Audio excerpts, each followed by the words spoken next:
वो एक लेटर्स होती है, यानी भाषा कोई भी, सभी भाषाओं की शुरुआत वर्ण से होती है। लेटर को हम कहते हैं कि वर्ण होता है, अक्षर होता है। देखिए भाषा के दो माध्यम हैं, या तो वो लिखित है या वो मौखिक है।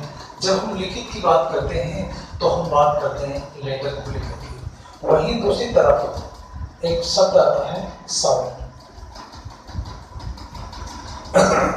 यानी ध्वनि।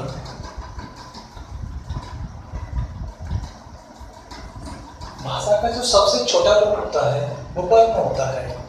मतलब इसके लिए हम परिभाषा की बात करें तो भाषा की वह सबसे छोटी इकाई, द शॉर्टेस्ट यूनिट। मैं इसको ऐसे कह सकता हूँ कि ये शॉर्टेस्ट यूनिट होती है, यूनिट ऑफ लैंग्वेज। यानी हम कह सकते हैं कि इस वर्ण क्या है, ये भाषा की सबसे छोटी इकाई होती है, that can not be divided, जिसके दो खंड नहीं किए जा सकते, उसको वर्ण कहते हैं। और वही जब वर्णों की बात आती है तो हम बात तो इस तरफ करते हैं ध्वनि को लेकर के। तो ध्वनि यानी जो वर्ण होते हैं, वर्णों को हम ध्वनि रूप में निकालते हैं, बोलते हैं। ये एक हमारा भाषा का एक माध्यम होता है। तो देखिए जब हम बात करते हैं अंग्रेजी की, तो अंग्रेजी में टोटल जो वर्णों की संख्या होती है, टोटल जो वर्णों की संख्या होती है, तो वर्णों की संख्या होती है अपनी 26। सब जाने अल्फाबेट एक होती है, ध्यान रखना, किसी भी भाषा की एक अल्फाबेट होती है, अल्फाबेट का बहुवचन बनता है। यानी अल्फाबेट जो होती है वो एक ही होती है, और उस अल्फाबेट के अंदर 26 वर्ण होते हैं। यदि हम इन वर्णों को आगे विभाजित करते हैं तो इसके दो रूप होते हैं, एक तो बाउल होता है, बाउल लेटर होंगे, और दूसरे जो होंगे वो कॉन्सोनेंट होंगे, यानी शब्द। वर्ण जो होते हैं, वर्ण के दो रूप होते हैं, इनको हम कहते हैं स्वर, इनको कहा जाता है व्यंजन। इन स्वरों की संख्या होती है 5, जबकि कॉन्सोनेंट की संख्या होती है 21। यानी बाउल जो होते हैं वो 5 होते हैं, कॉन्सोनेंट होते हैं वो 21 होते हैं। लेकिन बात कर रहा हूँ लेटर को लेकर के।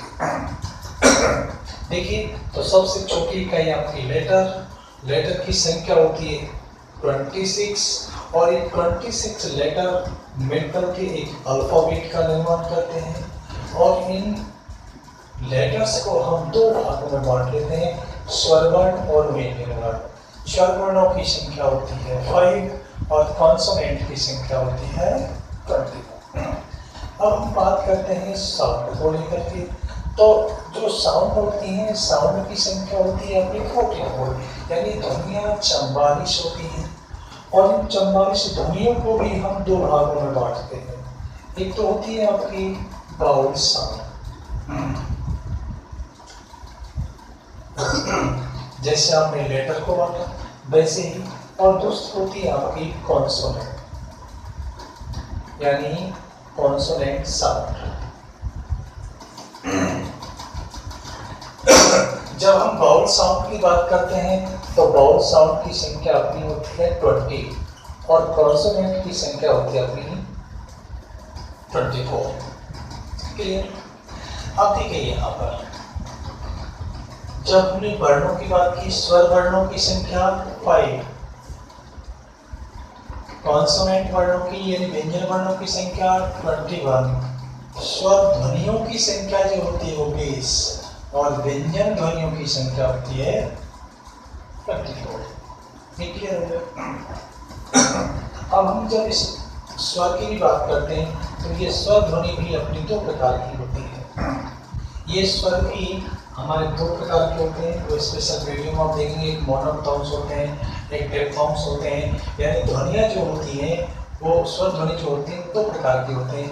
एक तो होती है शुद्ध स्वर, जिनको आप कहते हैं मोनोटोन्स या प्योर साउंड कहते हैं, प्योर वॉइस कहते हैं। दूसरी होती है आपकी डिप्थॉन्ग्स, जिनको आप बिलाइट्स भी कहते हैं, और शुद्ध स्वरों की संख्या 12 होती है और मिश्र स्वरों की संख्या 8 होती है। ये आगे की हम बात करते हैं।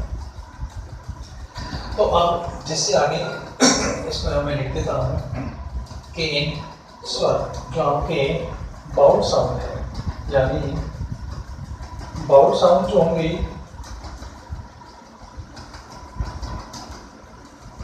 ये बाउल साउंड को हमने 2 भागों में बांटा।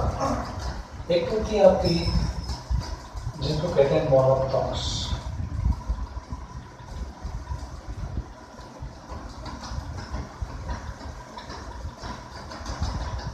क्या इनको क्या क्या कहा जाता है? Pure bowls. और इनकी संख्या होती है 12। और दूसरे होते हैं आपके जिनको हम कह सकते हैं डिप्थॉन्ग्स कहते हैं।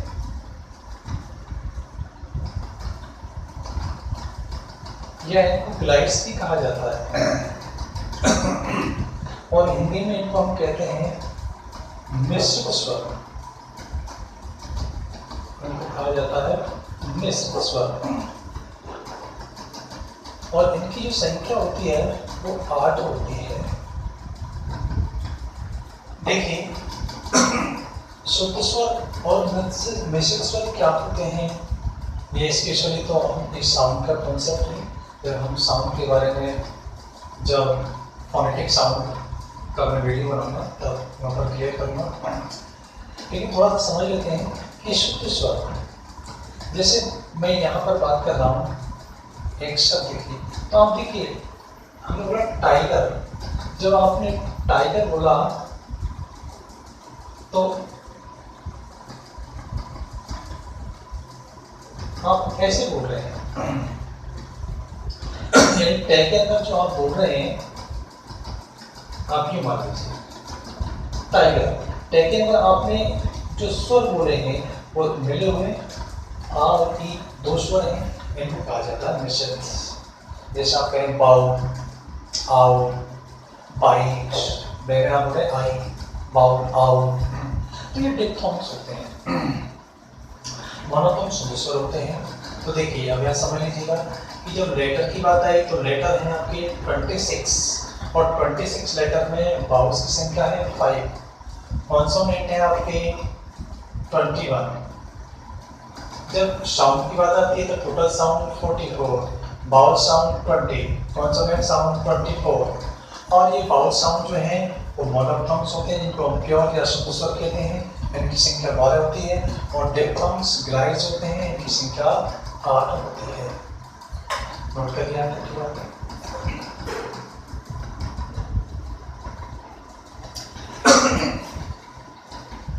चलिए तो अब यहाँ से आगे हम बढ़ते हैं।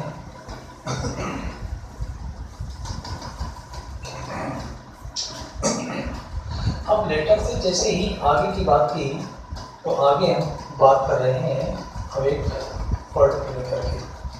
देखिए वर्ड क्या है, ये भी ये क्या होगा, ए ग्रुप ऑफ लेटर्स, यानी किसको कहेंगे, ये वर्णों का एक समूह होगा। और कैसा समूह होगा, होगा मीनिंगफुल, यानी जिसका कोई अर्थ भी होना चाहिए। एक ऐसा वर्णों का सार्थक समूह, जैसे मैंने कहा, मैंने एक शब्द लिखा फादर, मैंने शब्द लिखा मदर, मैंने एक शब्द लिखा बॉय, मैंने शब्द लिखा। अब देखिए यहाँ सभी वर्णों का समूह है और उनका एक अर्थ भी निकल रहा है। मदर इसका मतलब भी होता है, बॉय इसका मतलब भी होता है कुछ लड़का, ठीक है। जब मैंने कहा तो इसका मतलब भी होता है शिक्षक, अध्यापक। तो यानी वर्णों का एक ऐसा सार्थक समूह होना चाहिए जिसका एक मीनिंग होता है, सार्थक समूह होना चाहिए, group of letters which is meaningful. अब देखिए मान लो मैं कुछ लिख दिया, ऐसा कुछ लिखा होता है, ये भी वर्णों का सार्थक, ये वर्णों का समूह है, लेकिन इसका अपने आप में कोई मीनिंग नहीं है। अब मीनिंग नहीं है तो इसको हम शब्द नहीं कह सकते। तो ये अपनी शब्दों की बात है। अब शब्द से आगे एक शब्द आता है फ्रेज। देखिए फ्रेज क्या होते हैं? फ्रेज का मतलब होता है, इसको हम कहते हैं वाक्यांश। इसे हम कहते हैं वाक्यांश। बिल्कुल सामान्य छोटे छोटे टर्मों की बात कर रहा हूँ मैं। आगे हम बिल्कुल बेसिक से एडवांस लेवल तक पहुँचेंगे। तो सबसे पहले देखो, बार बार जब हम एडवांस लेवल की जब मैं ग्रामर पढ़ाऊंगा तो वहाँ पर आपको मैं बहुत सारे टर्मों के नाम दूंगा, तो आपको समझ में ये होता क्या है। तो उनकी सारी चीज़ों की मैं बात पहले कर रहा हूँ। फ्रेज क्या होता है? इसको हम हिंदी में वाक्यांश कहते हैं, लेकिन वाक्यांश भी क्या होता है? तो जब हम वाक्यांश की बात करते हैं तो ये होता है ए ग्रुप ऑफ वर्ड्स, यानी हम कह सकते हैं कि शब्द से जो बड़ी इकाई होती है वो एक फ्रेज बनती है। और फ्रेज जो होगा इसकी भी हम बात करेंगे तो ये भी कैसा होगा?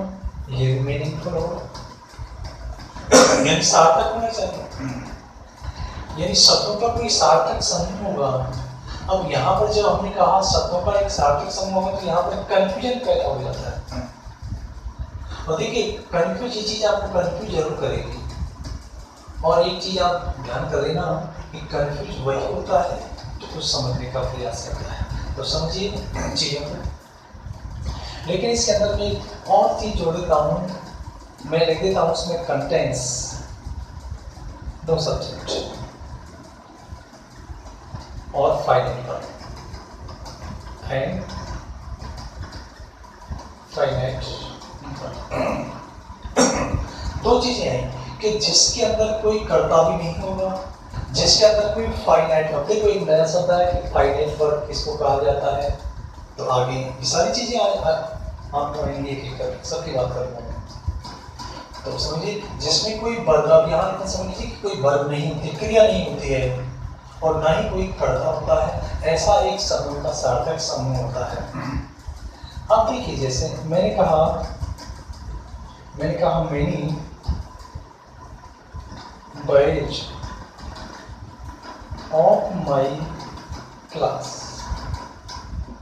अब देखिए देखा जाए तो यहाँ पर ये शब्दों का समूह है, बहुत सारे शब्द इसके अंदर आ रहे हैं, लेकिन हम देखते हैं कि यहाँ पर कोई भी कर्ता नहीं है, ना कोई क्रिया है, जबकि मीनिंगफुल भी है। Many boys of my class, मेरी कक्षा के बहुत सारे लड़के।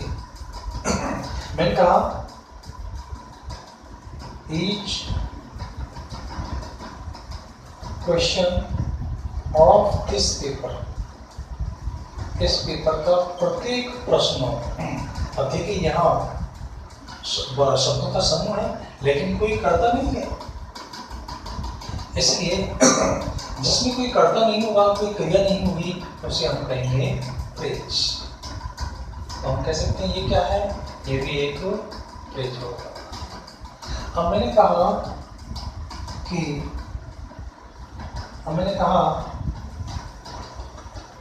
each boy has a pen। अब जब मैंने यहाँ बात की each boy has a pen, जब हम इस वाक्य की बात करते हैं तो देखो यहाँ पर ये भी शब्दों का समूह है, लेकिन इसके अंदर एक वर्ब आई हुई है, इसके अंदर सब्जेक्ट भी दिया गया है, इसलिए ये फ्रेज नहीं होगा। क्या होगा आगे बात करेंगे जो भी होगा, लेकिन यहाँ तक हम कह सकते हैं कि यह है एक फ्रेज नहीं होगा। तो फ्रेज की बात समझ में आई होगी। फ्रेज क्या होता है, शब्दों का एक समूह होगा, मीनिंगफुल होगा, जिसमें कोई कर्ता नहीं होगा, कोई क्रिया नहीं होगी, उसे कहेंगे। अब मैंने जैसे कह दिया एट दिस टाइम। अब एट दिस टाइम क्या है, इस समय अर्थ भी निकल रहा है, फ्रेज है। इन दिस रूम, अब देखो अब इन दिस रूम में कोई कर्ता नहीं है, क्या कहेंगे, तो ये भी क्या कहलाएगा, एक फ्रेज कहलाएगा। तो फ्रेज की बात समझ में आ गई। शब्दों का एक सार्थक समूह होगा जिसमें कोई कर्ता कोई क्रिया नहीं होगी, वही फ्रेज कहलाएगा। नोट डाउन कीजिएगा।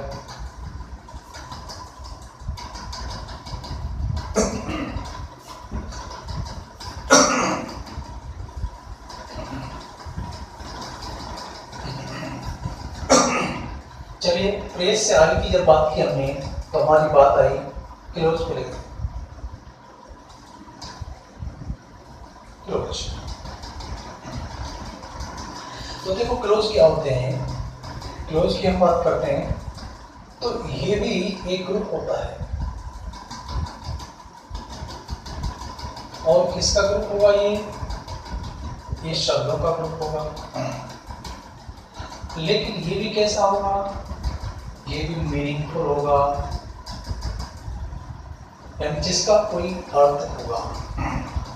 तो हमने फ्रेज में भी वही बात की थी, लेकिन इसमें मैं थोड़ी सी बात जोड़ देता हूँ कि it contains a subject and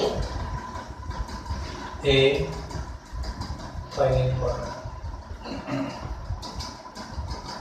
इसमें एक कर्ता भी होता है, जिसमें एक वर्ब भी होगा। एक ही कर्ता होगा, लेकिन ध्यान रखें इसमें एक ही कर्ता होगा। जैसे मैंने कहा सी हैज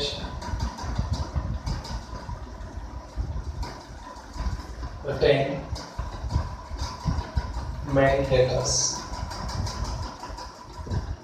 और इस बात में देखिए तो इसमें एक कर्ता है, इसमें एक वर्ब भी है। जब कर्ता है और वर्ब है तो ये एक क्लोज है। अब बात करें क्या ये फ्रेज हो सकता है? तो जिसमें कर्ता और क्रिया होंगे तो फ्रेज तो हो ही नहीं सकता। दूसरी बात करें हम आगे क्लोज के और उदाहरण देखिए, जैसे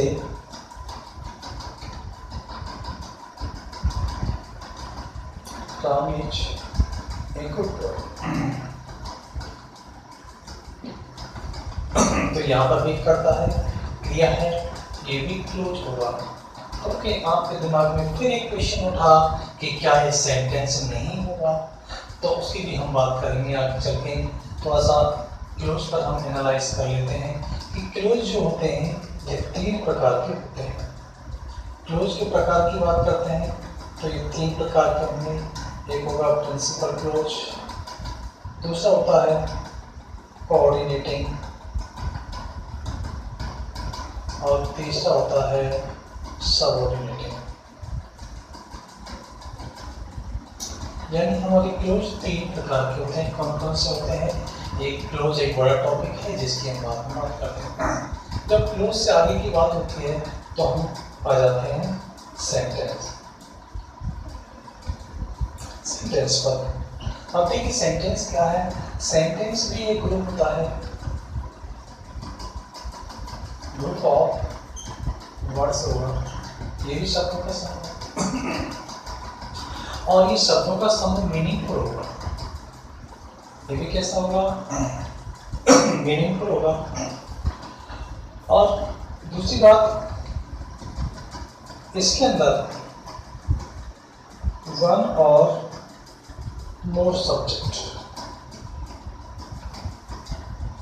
एंड फाइनाइट हो सकते हैं।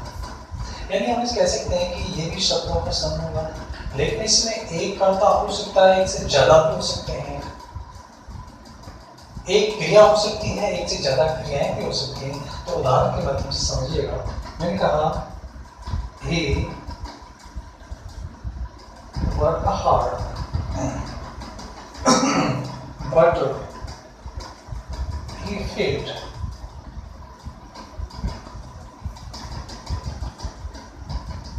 She has a singing a song। समझने का प्रयास करिए। इस वाक्य में वर्ब एक वर्ब हो गई, सब्जेक्ट हो गया, और यहाँ पर फिर से एक वर्ब आई हुई है। यानी यहाँ पर सब्जेक्ट एक हो सकता है, लेकिन क्रियाएं इसकी दो है। इसको हम यहाँ से हटा भी सकते हैं क्योंकि दोनों कर्ता एक ही हैं। तो देखिए इस वाक्य में देखा जाए तो कर्ता भी है और इसके साथ में दो क्रियाएं हैं। मैंने कहा कि जहाँ पर दो क्रिया हो सक जाए, यानी एक से ज़्यादा यदि क्रिया हो जाती है तो वो क्लोज नहीं होगा, तो हम कह सकते हैं क्लोज नहीं है, ये एक सेंटेंस है। और यहाँ जब बात करते हैं इसमें एक ही कर्ता है, इसमें एक ही क्रिया है, और जहाँ एक क्रिया और एक ही कर्ता होते हैं उसे हम क्लोज कहते हैं। अब देखो बात ये आती है, क्या ये सेंटेंस नहीं है?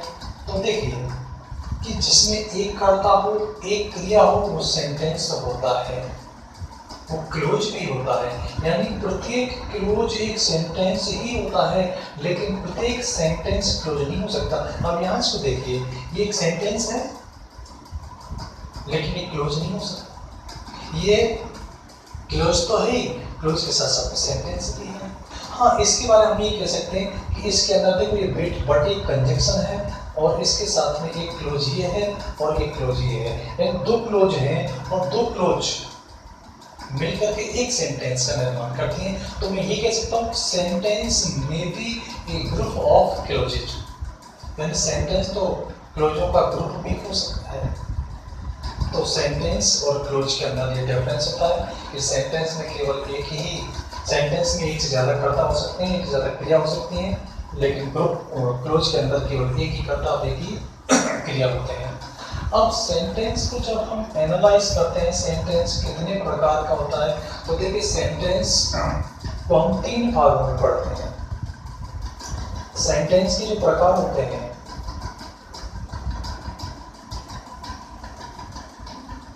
वो तीन प्रकार के होते हैं। एक होता है सिंपल सेंटेंस, दूसरा होता है कंपाउंड सेंटेंस और तीसरा होता है अपना कॉम्प्लेक्स, यानी कॉम्प्लेक्स सेंटेंस। ये सेंटेंस के तीन प्रकार होते हैं। अब यदि सेंटेंस को के बारे में हम और आगे थोड़ी जानकारी लेते हैं तो सेंस के आधार पर, जब हम इसके भाव के आधार की बात करेंगे तो सेंटेंस 5 प्रकार का होता है। कौन कौन से होते हैं 5 प्रकार? जब मैं सेंस को लेकर के बात की तो सेंस को लेकर के हमने पढ़ा, एक तो होता है असर्टिव सेंटेंस, दूसरा होता है इंटेरोगेटिव सेंटेंस, एक होता है इम्पेरेटिव सेंटेंस, चौथा होता है आपका ऑब्जेक्टिव सेंटेंस और एक होता है एक्सप्लेनेटरी। इस प्रकार से सेंस के आधार पर वाक्यों को 5 भागों में बांटा जाता है और इनका जो स्ट्रक्चर होता है क्लोज के आधार पर वाक्यों को हम 3 प्रकार से पढ़ते हैं। सिंपल